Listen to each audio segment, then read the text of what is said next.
Miércoles de Política Joven y vamos a hablar de esta reforma a la Guardia Nacional con Sofía Otero, creadora de contenido de análisis político, Natalie Bravo, jefa de oficina de la Secretaría General de Movimiento Ciudadano, Manuel Pedrero, periodista, y Daniel Echeverría, activista por la oposición. Bienvenidas, bienvenidos. Gracias, buenas noches. A ver, Manuel, pues sin sorpresa alguna, se aprueba finalmente en las primeras horas de este día en el Senado de la República esta reforma que traspasa la Guardia Nacional a la Sedena. Ya también se ha ido aprobando en congresos locales.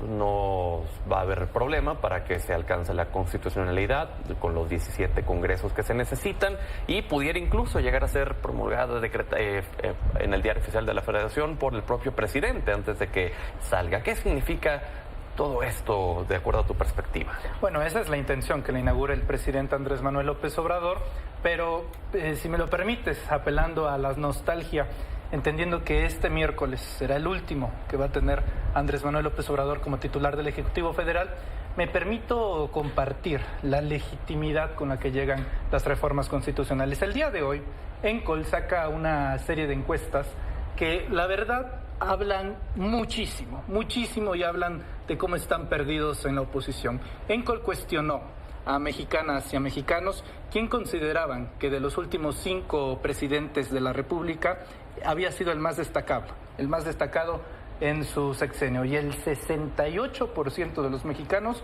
consideró que se trataba de Andrés Manuel López Obrador, dejando en la nada al resto de la oposición. Y no es para menos, considerando que después de 6 años, dentro de la próxima semana, cuando abandone el cargo a Andrés Manuel López Obrador, llega también con la legitimidad de las propias reformas constitucionales en temas de Guardia Nacional, sobre temas específicamente rodeado a la seguridad nacional. La verdad es que los resultados ahí están. Será cuestión de perspectiva y ángulo, cómo quiera verlo la oposición, el tema de los homicidios dolosos, y cómo lo va a ver, desde luego, naturalmente, el oficialismo, la reducción de la tendencia, que eso es importantísimo. Yo sostengo que en este punto de haber seguido con la estrategia militar y genocida de Calderón y Peña Nieto, ahorita no serían 200,000, serían por lo menos 350,000 homicidios, según la tendencia de Calderón y Peña Nieto. Okay. A manera de analogía, me parece que el bosque pues se sigue incendiando en algunas partes, pero el problema es que los bomberos anteriores, en vez de agua, le echaban gasolina. Ya por primera vez están utilizando mangueras y se está apagando poco a poco, y con Claudia Sheinbaum Pardo estoy seguro que se va a consolidar la estrategia de seguridad. Natalie, ¿qué opinas? Pues que yo creo que este gobierno no se ha dado cuenta que ellos están utilizando dinamita para explotar todo, y tal vez no estén conscientes de lo que sigue pasando en Sinaloa. Entonces, que vengan nuevamente a hablar de resultados de seguridad, pues yo creo que no tienen nada que estar festejando, a pesar de la aprobación del presidente. Y aquí yo creo que es pues notable que hace 6 años se nos vendió la idea de que con la Guardia Nacional, con la creación de la Guardia Nacional, iba a cambiar la situación de la seguridad pública en el país, cosa que no pasó. Y dicen que no se lograron tantas muertes, cuando yo creo que sería, y es vergonzoso, simplemente decir que no se alcanzó cierto número, porque podría estar peor cuando esta estrategia fallida, que ha demostrado ser la militarización de la seguridad pública, durante los 3 sexenios que se ha aplicado, hemos perdido más de 500,000 de personas, Pedro. Yo no creo que hay que celebrar el hecho de que no se haya alcanzado un número tan alto, cuando la realidad es que sí es un número. Y curioso que hace tiempo el partido en el poder estaba en contra de la militarización. Hace tiempo prometieron que iban a regresar a los militares a los cuarteles, salían a marchar en contra de que sacaran a los militares en temas de seguridad, y es lo que estamos viendo. Entonces sí se quejaban mucho de la militarización de Calderón, sí se quejaron mucho de la militarización de Peña Nieto, pero se les está olvidando que están haciendo lo mismo, y aquí sí no hay queja y hay aplausos. Daniel. Pues mira, yo en vez de entrar en este tema de filias políticas, me gustaría hablarle al público de Milenio. ¿Qué dice la ONU al respecto? Este es un ejercicio que se hizo a partir de las víctimas que vimos durante estos últimos 6 años. Con esta reforma lo que va a aumentar es el número de ejecuciones extrajudiciales, la tortura, los abusos, las detenciones arbitrarias. Hay un riesgo importante de que esta reforma, pues de entrada ya contravenga las obligaciones internacionales que tiene México con el espectro de las Naciones Unidas. Entonces, en ese sentido, no solamente contraviene a temas de derechos humanos, sino también al marco de la legalidad en el que México se ha desempeñado con cierto buen crédito a lo largo de todos los años. Por otro lado, hay una narrativa muy mentirosa que trata de poner a la oposición contra las cuerdas, diciendo que este era el momento de votar a favor de la paz y la justicia, como si la reforma de militarizar México fuera el único camino posible para poder encontrar justamente la paz, que hoy vemos que no solamente no existe, sino que se ha exponenciado el nivel de violencia. Citábamos el tema de Sinaloa, pero también basta con ir a cualquier carretera en el norte del país para darse cuenta que el crimen organizado tiene secuestrado toda la estructura de movilidad incluso de nuestro país. Entonces es una narrativa mentirosa cuando se dice que la oposición tenía que aprobar esto en favor de la paz en México. Y es que además hay que decirlo, hoy la Guardia Nacional no cuenta con los elementos necesarios para poder hacerle frente a todas las obligaciones que esta reforma le infiere. O sea, su principal objetivo, nada más para terminar, su principal objetivo debería ser hoy tener una guerra eficaz contra el narcotráfico. No se ha logrado, entonces no sé cómo le va a hacer con otras cuestiones de índole civil, la verdad. Sofía. Bueno, tengo una postura algo extraña. Creo que esta reforma es meramente simbólica, es más simbólica que otra cosa, porque lo que se teme es que se militarice la seguridad pública, porque se va a militarizar la Guardia Nacional pasándola a la Sedena. Pero hay que entender que, de entrada, datos del INEGI, 7 de cada 10 integrantes de la Guardia Nacional actualmente fueron militares o estuvieron en la Marina. Ya fueron parte de las Fuerzas Armadas. Entonces ya de por sí nos vendieron, ¿no? El supuesto de que iba a ser una guardia civil, pero en realidad ya era una guardia militarizada, si lo quieres poner así, que se ha debatido mucho, que si es militarización, que si no. Por ejemplo, Manuel nos decía la semana pasada que no podía ser militarización porque, pues, finalmente quien va a tener el control va a ser la comandanta suprema, ¿no? Que al final es una civil.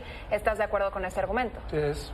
Que es mentira. Pero ese argumento no tiene sentido. ¿Por qué? Porque en ese caso el ejército también sería de mando civil, porque el ejército responde actualmente al presidente López Obrador, que es el comandante supremo de las Fuerzas Armadas. Entonces el ejército tampoco es militar, ¿no? O sea, es un argumento que no tiene sentido, o sea, nada más si nos ponemos a analizarlo.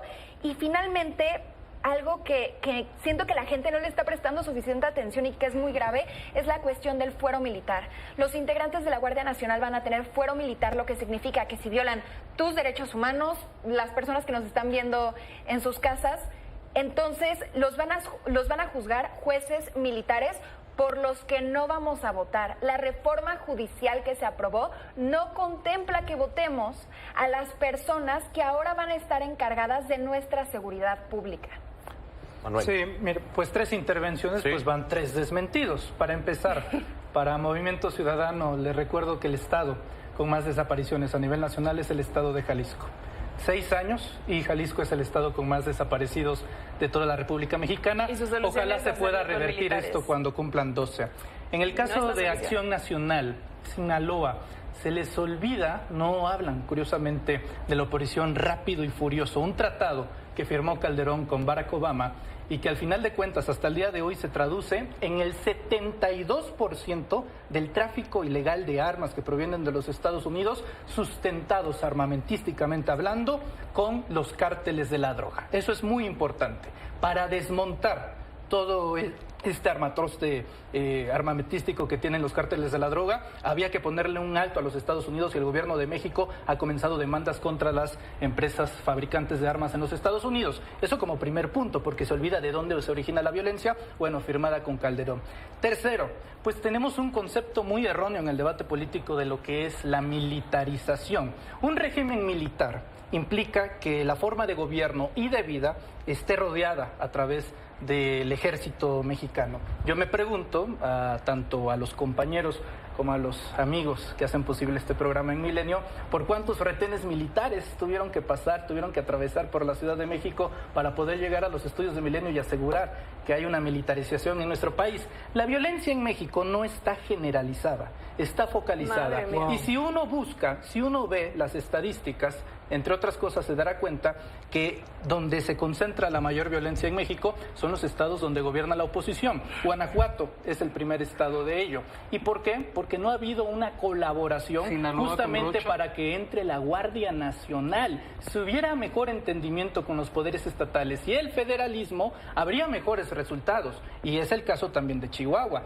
es el caso también de Querétaro. Entonces, yo creo que la principal tarea que va a tener que tomar Claudia Sheinbaum una vez asuma la presidencia la próxima semana es tener estos diálogos de colaboración, porque no importa el índole partidista, sino que se pueda llegar a un convenio de paz en todos los estados de la República. ¿Quiere responder, Daniel? Sí, claro, mira, mientras tú torces la retórica, como lo han hecho otros legisladores, incluso han citado a la RAE, pues lo que se les devuelve es que efectivamente el propio engranaje, el propio génesis de esta reforma sí es militarización.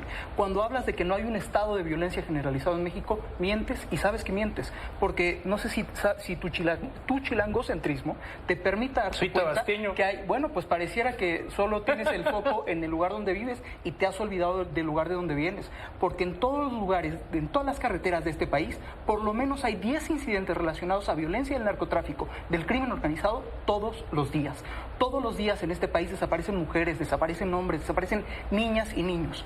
Y tú sigues situado en el pasado, excusando la responsabilidad de estos 6 años, donde lo que se hizo fue abrazar a los criminales, donde lo que se hizo fue permitir que el narcoestado todavía permeara más en las esferas económicas de nuestro país. Es mentira lo que dices. El único narcoestado que yo llegué a conocer fue en el sexenio de Felipe Calderón. Yo conozco donde se abraza a la mamá del Chapo. Cada 36 horas fallecía un niño en el sexenio de Felipe Calderón. A mí no me lo cuentan. Yo supe lo que era vivir en las escuelas cuando comenzaban las balaceras. Aguanten los argumentos, diría. No son argumentos. El buen camarada, tranquilos, uno por uno. A ver, para empezar, un niño fallecía cada 36 horas en el sexenio de Felipe Calderón. Yo sé lo que es meterme debajo de un pupitre porque hay una balacera a las afueras de una escuela primaria.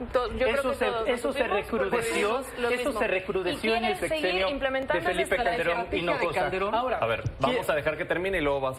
Me dicen que no me clave en el pasado, pues para entender el presente y sobre todo para querer trazar nuestro futuro tenemos que tener muy presente el pasado. Pero hablemos del presente, si les parece bien. El día de ayer, el todavía presidente del Partido Acción Nacional, Marco Cortés Mendoza, subió a tribuna y pidió a la mayoría calificada que tipificara el delito de narcoterrorismo, porque según él, al tipificar el narcoterrorismo, se podrá combatir de mejor forma el crimen organizado. Lo que no sabe, o lo peor aún, si lo sabe, así se le llama a esta gente vendepatrias.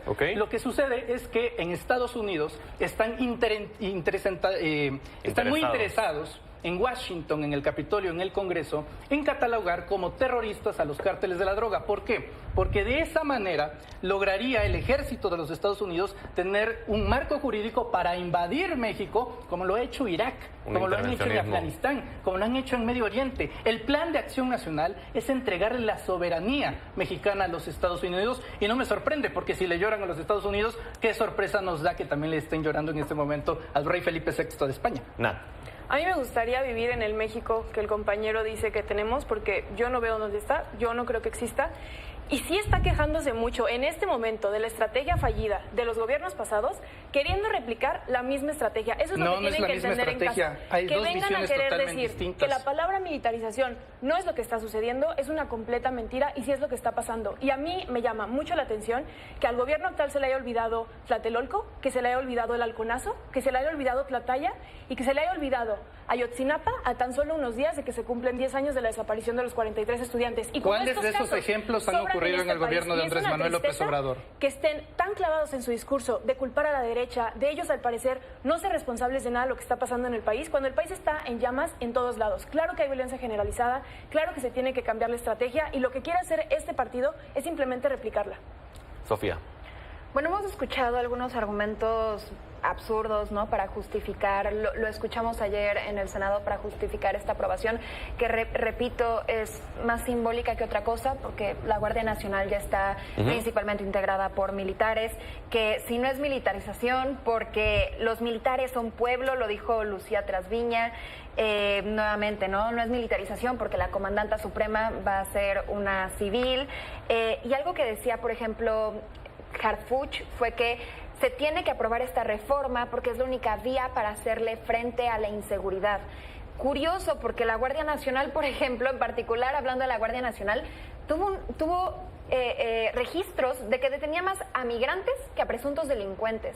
Datos del 2022, detuvieron a 2,000 presuntos delincuentes y más de 177,000 migrantes. Y nuevamente, si vemos las cifras oficiales, que no son ni inventadas por la oposición, que son cifras que nos da el propio gobierno, sí tenemos una crisis de homicidios que, claro, como menciona Manuel, la tendencia muestra que ha ido a la baja, pero tampoco me parece productivo celebrar que pues solo hubo casi 200,000 homicidios, ¿no? O sea, pudo ser peor, que solamente tenemos 51,000 desaparecidos y desaparecidas más en este sexenio. Okay.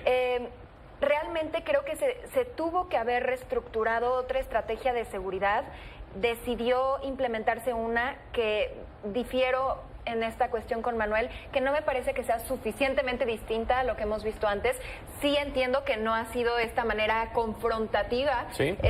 Cuestión que ha sido criticada también, pero las Fuerzas Armadas tampoco nos están garantizando, aunque la gente confía en ellas, mayoritariamente no nos están garantizando vivir en un país con seguridad. Vamos en una última intervención, sean por favor concretos, breves. Me gustaría explicar las dos visiones de lo que tuvieron en el PRIAM y de lo que hay actualmente en la 4T.